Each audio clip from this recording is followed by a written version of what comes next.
Assalamualaikum warahmatullahi wabarakatuh. Bagaimana kabarnya? Salam sehat bagi kita semua. Baiklah, seperti biasa, sebelum pembelajaran kita mulai, kita awali dengan membaca basmalah bersama-sama. Bismillahirrahmanirrahim. Baiklah, silakan siapkan peralatan tulis kalian.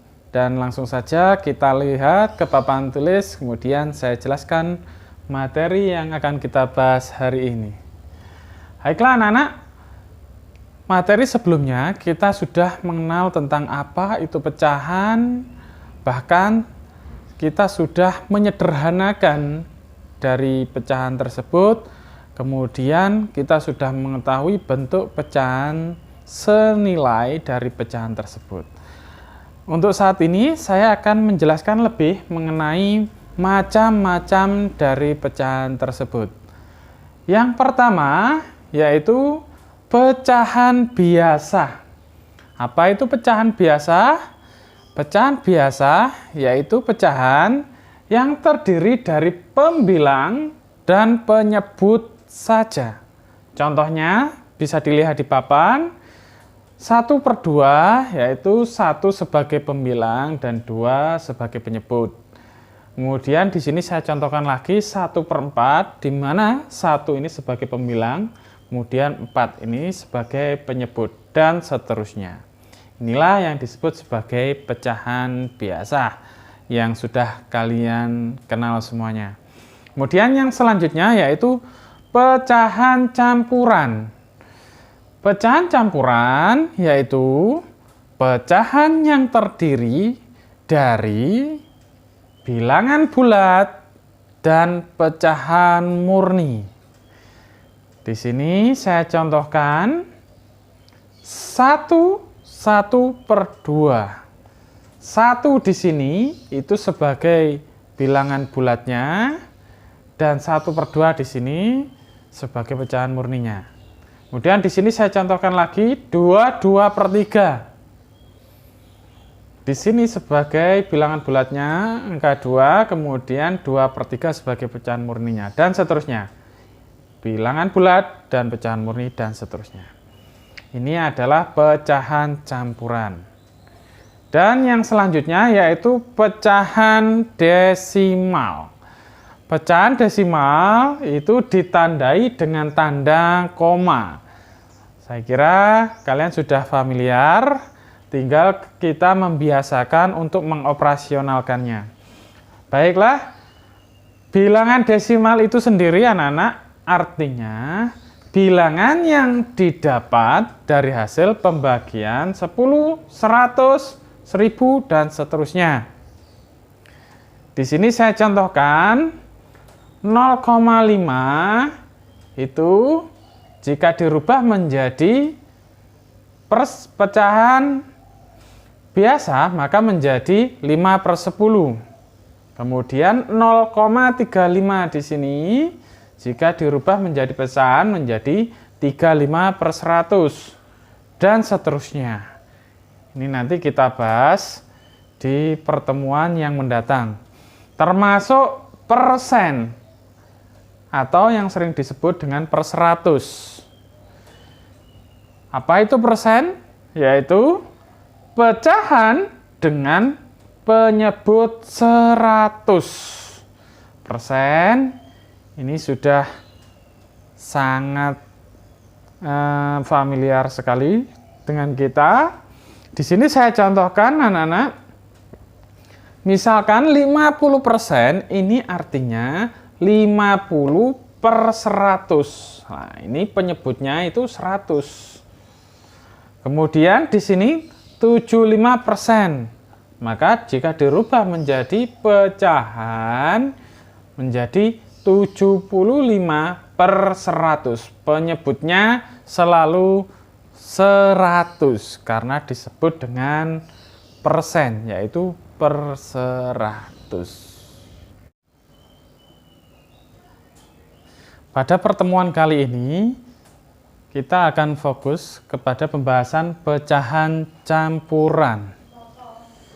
Tadi kalian sudah mengetahui tentang apa itu pecahan campuran, yaitu pecahan yang terdiri dari bilangan bulat dan pecahan murni. Namun pada kesempatan kali ini, saya akan memberikan cara bagaimana mengubah pecahan campuran tersebut menjadi pecahan biasa. Jadi ini saya berikan 3 contoh, ada 3 pecahan campuran. Yang nomor 1, 3, 2/5, nomor 2, 2, 1/3, dan 4, 2/3 ini kita rubah menjadi pecahan biasa. Perhatikan terlebih dahulu, baru nanti kalian mencatat. Langkah-langkahnya yaitu kita kalikan dulu bilangan bulat ini dengan penyebutnya. Jadi di sini kita buat kurung, 3 ini kita kalikan 5 dulu. 3 kali 5, tutup kurung, kemudian kita tambahkan dengan pembilang, yaitu ditambahkan 2 di sini. Nah, di situ. Kita tambahkan 2. Dan penyebutnya tetap tidak berubah, yaitu 5. Setelah seperti itu, langkah selanjutnya yaitu menjumlahkan atau mengoperasionalkan bilangan tersebut. Yang di sini 3 dikali 5 pasti kalian bisa, yaitu 15, kemudian ditambah 2, 17. Maka jumlahnya menjadi 17. Kemudian penyebutnya selalu sama, tetap, yaitu 5. Ketemulah pecahan biasa tersebut, yaitu 17/5. Sangat mudah ya anak-anak? Baiklah, langsung kita lanjut contoh yang kedua. Kita buat sama seperti tadi. Kemudian dilanjutkan, caranya kita kalikan bilangan bulat dengan penyebut, yaitu 2 dikalikan 3. Tutup kurung, kemudian ditambahkan dengan pembilangnya 1. Dan penyebutnya jangan lupa selalu sama. Kalau di sini 3, berarti di sini 3. Itu ya. Boleh langsung di sini diberikan penyebut 3 seperti ini, boleh. Kemudian langsung kita operasionalkan yang di atas. 2 dikali 3 yaitu 6. Kemudian ditambahkan 1, 7. Langsung kita tulis di sini. Temulah hasilnya 7/3. Saya beri contoh sekali lagi, kemudian nanti silahkan kalian praktekkan model-model soal yang lain. Yang terakhir yaitu 4/2/3. Seperti biasa langsung kita ambil garis seperti ini, sama dengan, kemudian kita kalikan bilangan bulat dengan penyebutnya, yaitu 4 dikali 3. Kita beri kurung di sini. 4 dikali 3, tutup kurung, kemudian ditambahkan pembilangnya 2. Ingat, penyebut selalu sama, maka 3 ini dipindah ke sini. 3 ini dipindahkan ke sini menjadi 3. Kita ambil garis lagi, penyebut boleh langsung dipindah seperti ini, 3 boleh. Kemudian kita operasionalkan yang di atas. 4 dikalikan 3 berapa anak-anak? Ya, betul, 12. 4 dikali 3, 12, kemudian ditambah 2 menjadi 14. Ketemulah hasil dari pecahan biasa tersebut. Itu ya. Untuk yang selanjutnya, kita lanjutkan ke pecahan biasa menjadi pecahan campuran. Memasuki pembahasan yang selanjutnya, yaitu cara mengubah pecahan biasa menjadi pecahan campuran. Di sini saya berikan 3 contoh. Yang pertama yaitu atau yang A 8/3, kemudian yang kedua 12/5, kemudian yang terakhir 19/6. Sebenarnya anak-anak ini sangat mudah jika kita sudah terbiasa, namun memang sedikit lebih sulit daripada yang sebelumnya, tapi kuncinya adalah sekali lagi perkalian. Jika kalian sudah hafal dengan perkalian, maka kalian tidak akan kesulitan dengan soal-soal pembagian seperti ini. Karena sejatinya pembagian itu adalah kebalikan dari perkalian. Langsung saja kita bahas ke soalnya, yaitu yang pertama 8/3. Ini sebenarnya 8 dibagi 3 itu berapa? Di sini 8 dibagi 3 itu akan sisa, gitu ya. Sisa, maka biar tidak kalian bingung di dalam membayangkan, di sini saya berikan contoh mengerjakan dengan cara porogabit, dengan cara pembagian yang sudah kalian pelajari. Nanti jika kalian sudah terbiasa, boleh kalian mengerjakan secara langsung tanpa seperti ini. Baiklah, langsung 8/3 yang besar ini langsung ditaruh di dalam, pembilangnya 8 kemudian 3. Artinya ini 8 dibagi 3, gitu ya. Namun, jika kalian bingung akan pembagian, boleh di sini dikerjakan dengan cara perkalian, yaitu kalian lihat di perkalian 3, atau kalian ingat-ingat jika kalian sudah menghafalkan perkalian 3. Di sini 3 dikali, gitu ya. Di sini ada kalinya seperti itu. 3 dikali berapa? Yang hasilnya itu mendekati 8. Ingat, mendekati 8.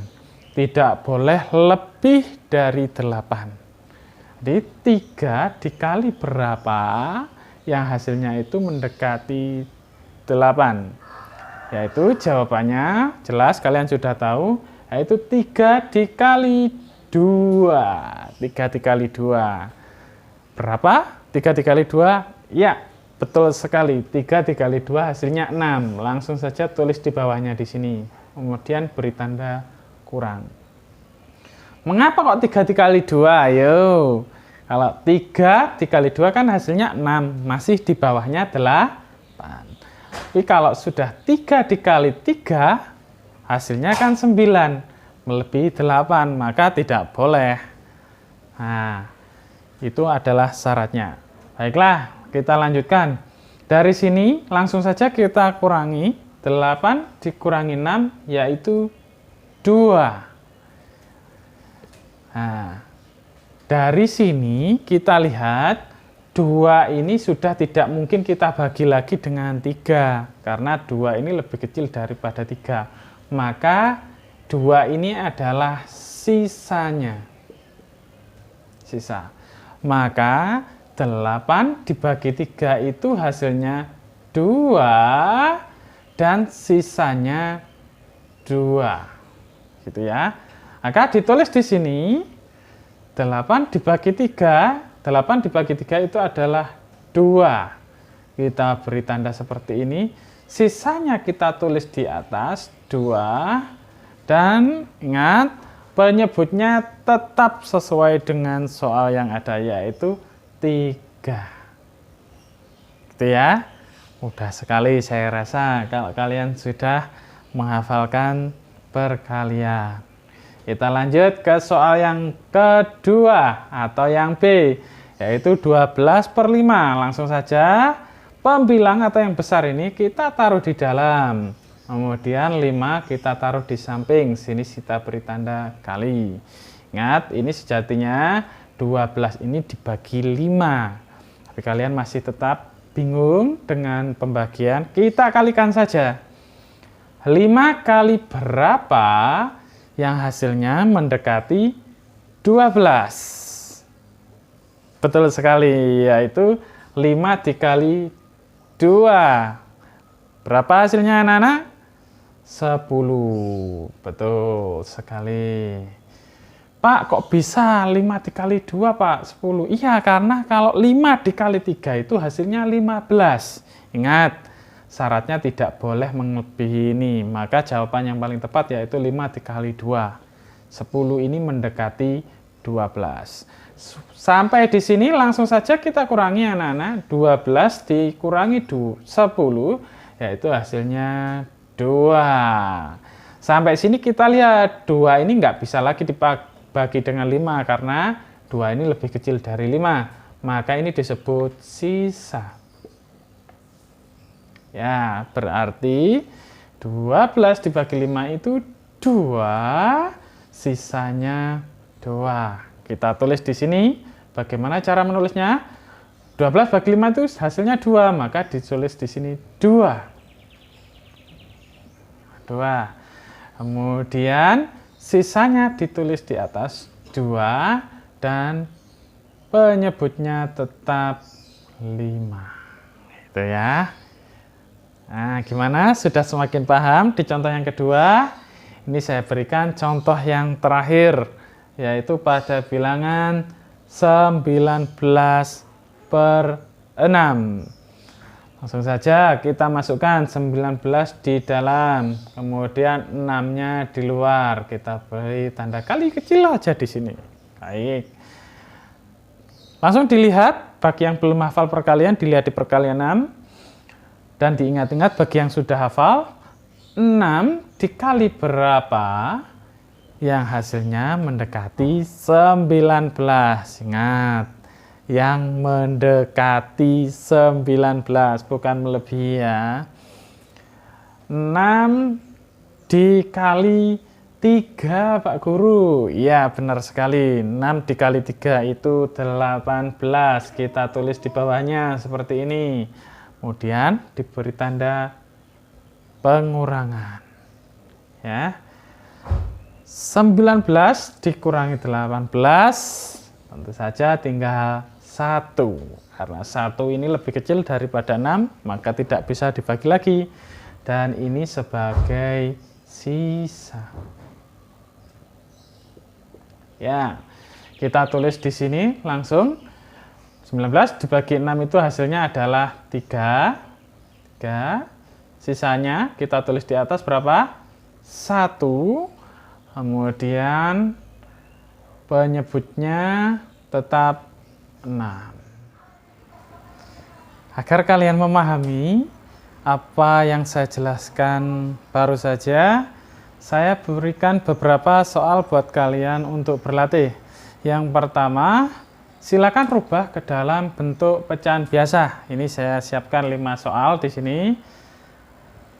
Kalian lihat sendiri. Kemudian yang kedua yaitu rubahlah ke dalam bentuk pecahan campuran. Di sini juga saya siapkan 5. Silakan kerjakan di rumah agar kalian menjadi semakin pandai. Kurang lebihnya mohon maaf anak-anak, saya akhiri pertemuan kali ini. Akhir kalam, wassalamualaikum warahmatullahi wabarakatuh.